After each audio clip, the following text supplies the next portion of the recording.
స్థాయి అంటే మన గతంలో ఆంధ్రప్రదేశ్ లో అంటే తెలంగాణ నుంచి విడిపోయిన తర్వాత ఆంధ్రప్రదేశ్ లో మనకు 2 సార్లు గ్రూప్ 2 నోటిఫికేషన్ రావడం జరిగింది.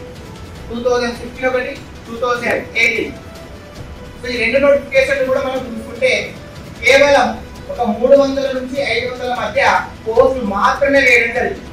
కానీ ఈసారి భారీ ఎత్తున 1082 పోస్టులను భర్తీ చేస్తున్నట్టు దానికి సంబంధించి ముందుగానే మిమ్మల్ని ప్రిపేర్ అవ్వాలని ఒక ఉద్దేశంతో పబ్లిక్ సర్వీస్ కమిషన్ సిలబస్ లో కొన్ని మార్పులు చేర్పులు చేస్తూ మనకు నూతన సిలబస్ ను ఇవ్వడం జరిగింది. మన గ్రూప్ 2 ఉద్యోగాన్ని సాధించాలి అంటే ఖచ్చితంగా అది నోటిఫికేషన్ కంటే ముందు నుంచే ప్రణాళిక ఉంటేనే ఆ ఉద్యోగాన్ని సాధించగలరు.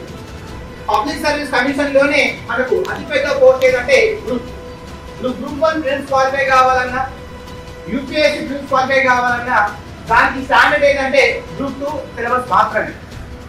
సో అందులో భాగంగా ఈ భారీ నోటిఫికేషన్ లో మారిన సిలబస్ లో భాగంగా ప్రతి విద్యార్థి కూడా ఎవరైతే సీరియస్ ఆస్పిరెంట్స్ ఇలాంటి వాళ్ళు గ్రూప్ 2 ఆస్పిరెంట్స్ ఉన్నారో వాళ్ళకు సిలబస్ పైన అవగాహన ఉండాలి.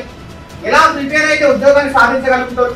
ఇంత భారీ నోటిఫికేషన్ వల్ల భవిష్యత్తులో రాకపోవచ్చు కాబట్టి మన శ్యామ్ మినిస్టర్ ఈ సిలబస్ వచ్చిన తర్వాత దాని మీద శ్యామ్ సార్ గారు అండ్ ఫ్యాకల్టీ బృందం కూడా ఆ సిలబస్ ని పరిశీలించి రాష్ట్ర స్థాయిలో కూడా ప్రతి విద్యార్థికి అవగాహన కల్పించాలని చెప్పేసి అందులో భాగంగా కాకినాడ, విజయనగరం, గుంటూరు నెక్స్ట్ ఈ రోజు మనకి ఇప్పుడు విజయవాడలో నిర్వహిస్తున్నాం.